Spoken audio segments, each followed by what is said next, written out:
Alright, this is my WWE Smackdown review for October 17th, 2025 from last night.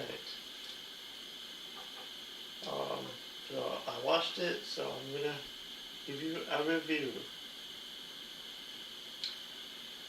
So Smackdown General Manager Nick Aldis opened up the show. He was welcoming everybody to the show. Aldis said there was a match scheduled between Drew McIntyre and Jacob Fatu. Aldis said that the match is now a number one contenders match for the WWE Championship, so the winner will face this man Cody Rhodes. And then Cody Rhodes comes into the ring, does his usual. Yeah. And then he said that at Crown Jewel, Seth Rollins beat him for the Crown Jewel Championship. Cody said it split Seth to the bone to do so. Cody said that they never needed to be in the ring ever again. I think we've seen him wrestle enough times now. Cody said that Rollins has an issue with the bronze and the Oracle. He said he's going to handle SmackDowns. He's going to handle SmackDown business and held up the WWE title. Cody spoke about how he was going to watch a number one contender match. Cody heard the GM say he was going to be between the Scottish Warrior, Drew McIntyre. The crowd booed. Or will it be Jacob Fatu? The fans liked him a lot. And there was rumors going around online that Jacob Fatu was going to be he's going to be injured. He's going to be out for at least 6 months. So I don't know why they would do that match, but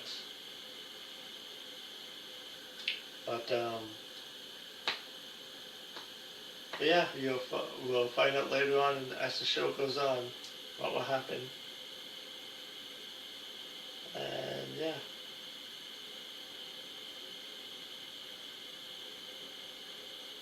And then it was Vic Joseph on commentating with Corey Graves.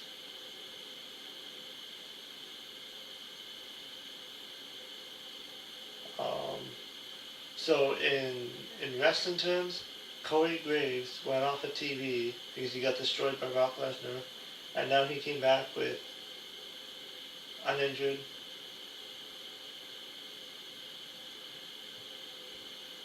Yeah, he's back after missing a month when Brock Lesnar attacked him with an F5. And then the ring announcer was Mark Nash. And yeah, Rick Joseph was on commentating with Corey Graves.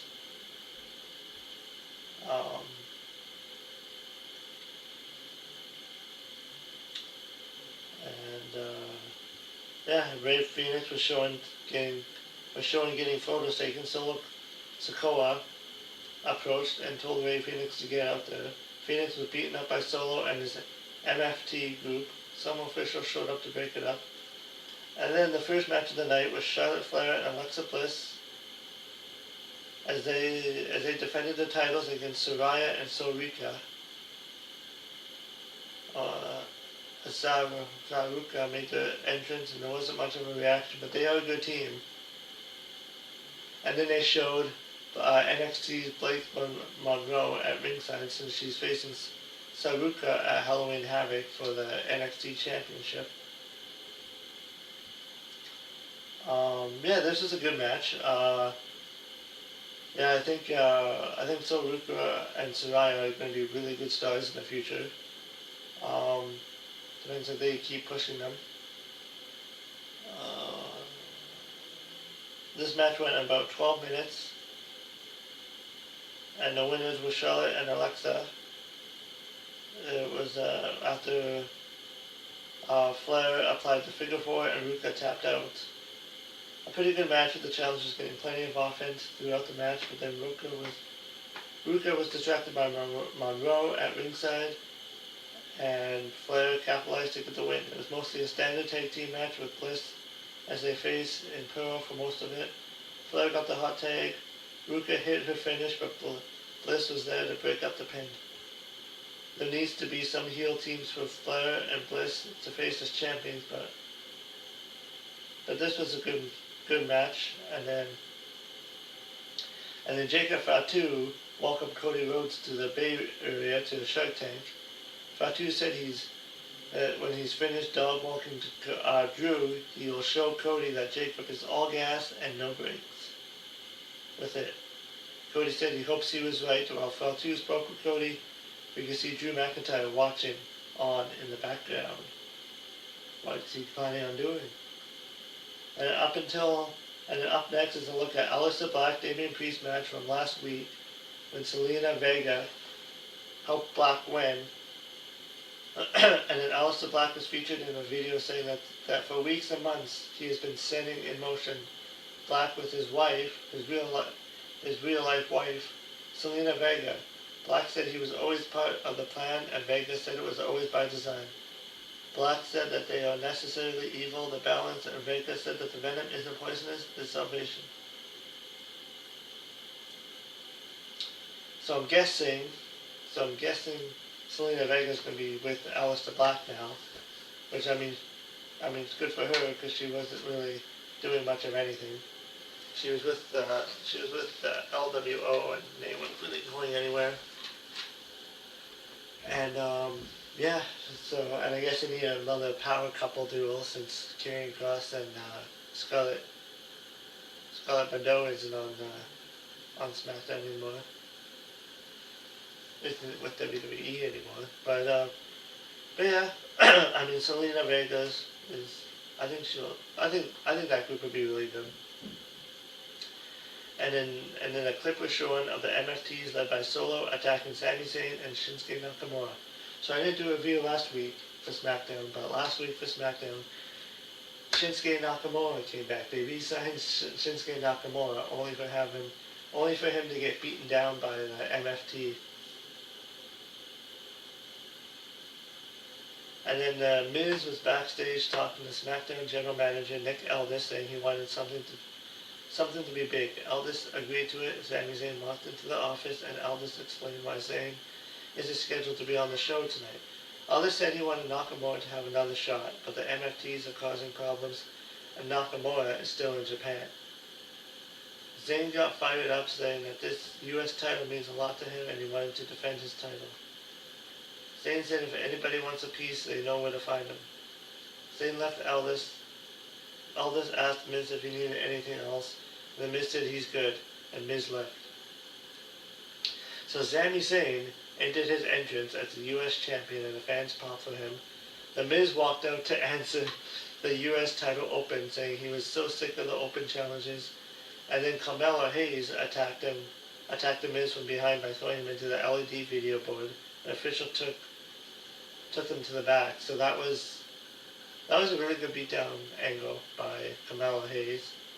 And then the Miz attacked Melo when he tried to answer the open challenge, so it was payback for Melo. And eventually they're probably going to have a match which should be, I'm hoping it would be a good match. I mean, at least the Miz match in 2025, but yeah, we'll see. So, and then Ilya Dragunov returned to WWE after being out of action for more than a year with a knee injury. He entered the challenge to Sami Zayn. And this one was a really good match. Ilya Dragunov is a really good wrestler. He had really good matches with Gunther in NXT UK. So,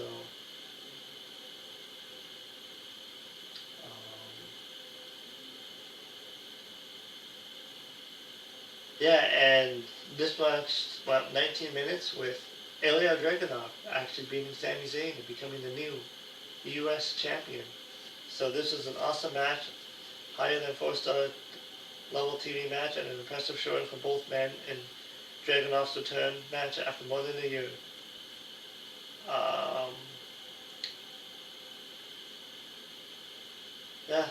Sami Zayn's U.S.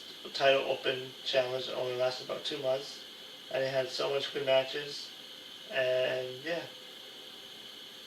And then the presence of Solo cost Zayn a match as as as Sami Zayn was distracted by them, and that's what got Illinois Dragunov the win.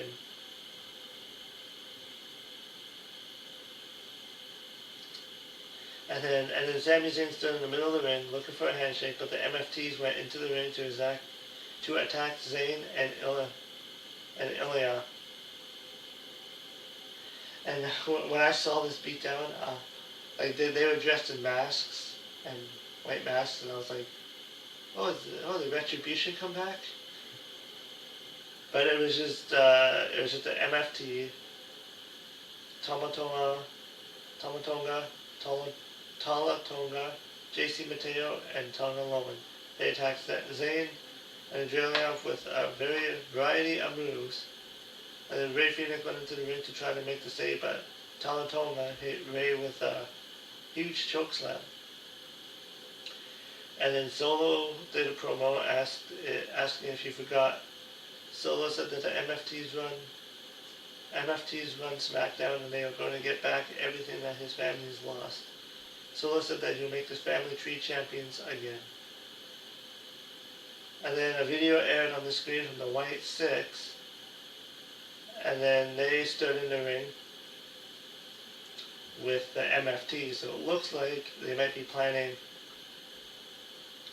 the MFT versus the White Six. I wonder if there will be a War Games match.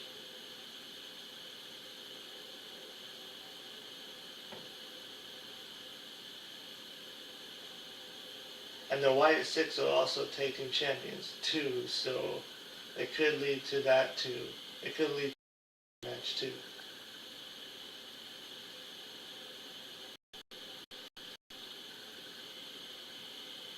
But yeah, we'll see what would happen with that.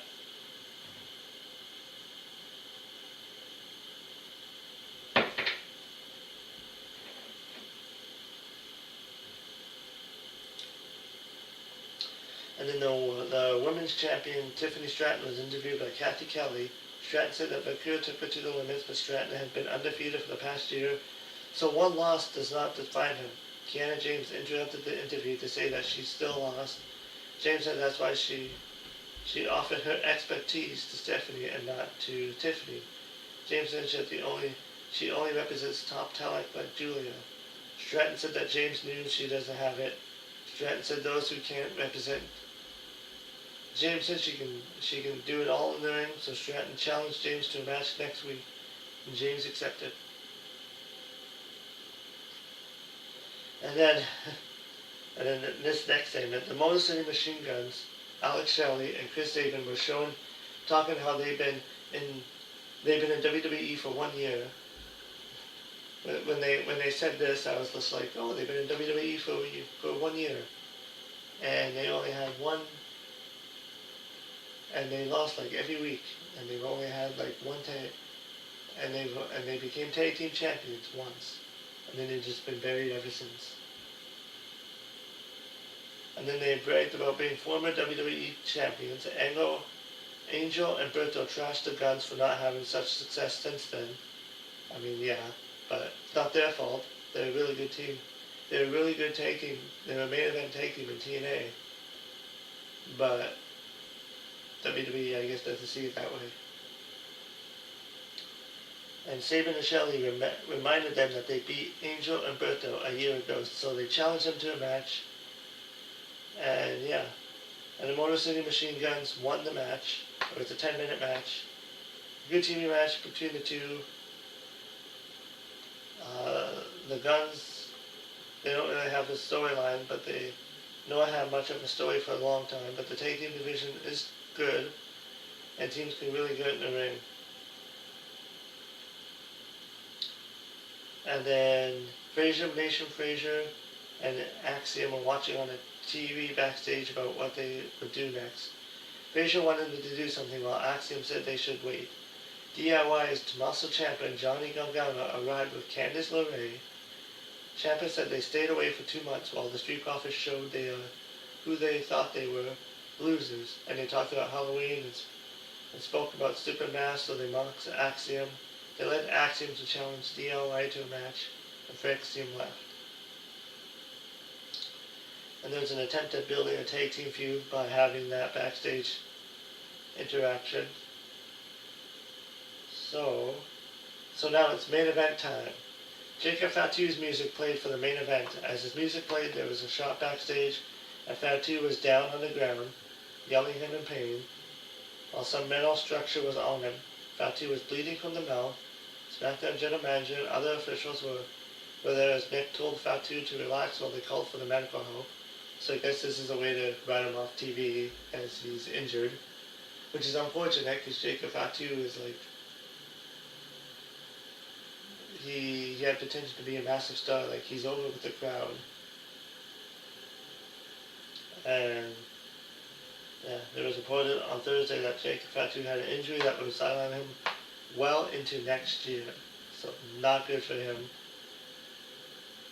But yeah, so Jacob Fatu was showing up spitting blood, and then Drew McIntyre made his entrance with a big smile. Drew said that their boy, Bleeding Gums Fatu, is still all gas and no brakes.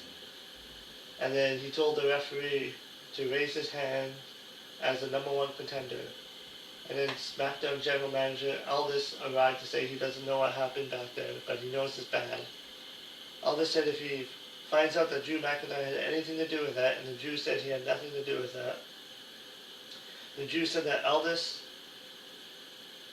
had known him for 20 years, and he told Aldis that he should give Drew a match right now. And then Cody Rhodes walked out with the WWE title in hands. Cody said that Drew knows what he did, and Cody thinks that they should give the fans something right now. So it was an impromptu match. Cody Rhodes versus Drew McIntyre. Referees called for the bell, and went about 5 minutes. They were just brawling outside the ring, and then Cody Rhodes hit him with the title to cause Drew McIntyre to win by disqualification. So it's most likely going to be Cody Rhodes versus Drew McIntyre for the WWE Championship again.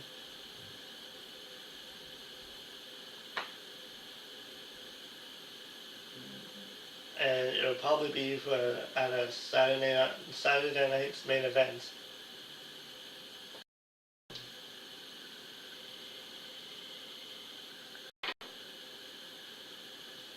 You know, I wouldn't mind seeing Drew McIntyre get the championship again, but it's probably not going to happen because Cody Rhodes is their guy. So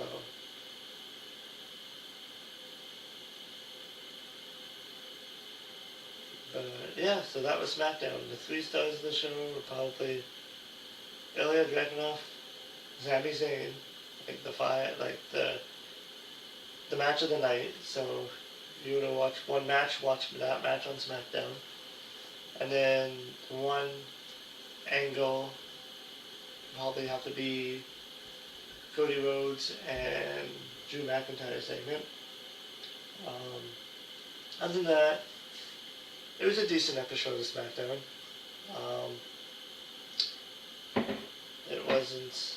It was a 2-hour show. It dragged down pretty fast, but yeah, it was decent. But yeah, I mean WWE's going to. They have a lot of stars in the making, but they just need to keep pushing them. And yeah. So that was SmackDown. It was an enjoyable show.